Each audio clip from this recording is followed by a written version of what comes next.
Morning all. My story isn't as long or as interesting as that. The most travelling I've done is getting an Uber down the Fulham Road. So basically I was diagnosed roughly this time last year with I'll get this right, malignant anorectal melanoma. Unusual but not unknown. Had to go through to get scans, such like, found that I had this lump in my rectum, had my rectum removed. They then basically fitted a stoma bag. After that, had another scan, and they basically found that it metastasised to my liver. At that point, they were doubling in size every week. Apparently, it got to the size of an Italian meatball. I was given the options of having conventional immunotherapy. None of them had particularly high success rate and came with severe side effects. So I was given the option of getting on Andrew's trial, which I jumped at the chance. As soon as they said trial, I said yes. And so once I got on the trial, I was referred from my local hospital to the Marsden. Again, went for another set of scans and had to get tests to find out if it was actually fit enough to do the trial. So lung capacity test, heart capacity test, that sort of thing. And had to have a biopsy of my liver, which Andrew's covered all the technical parts already. The interesting part about that, though, was done by a robot.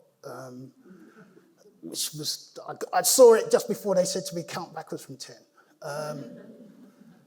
So once that had done, and that was not particularly invasive, because I actually almost could have come out of hospital the same day, but they wouldn't let me out, and hid my clothes as well, actually, because I wanted to get out. So after that, then basically the computer said yes, got onto the trial. I was almost nonplussed about what was going to happen. I didn't really think about it or consider it. I just kind of wanted to do whatever I could do to just prolong my life. And I was more concerned about actually the immunotherapy and how I'd react to that, but there was no reactions to that. And then the IL-2s came along. And as you could see, I think that's the first time I've seen that. I think that was one of the less painful days.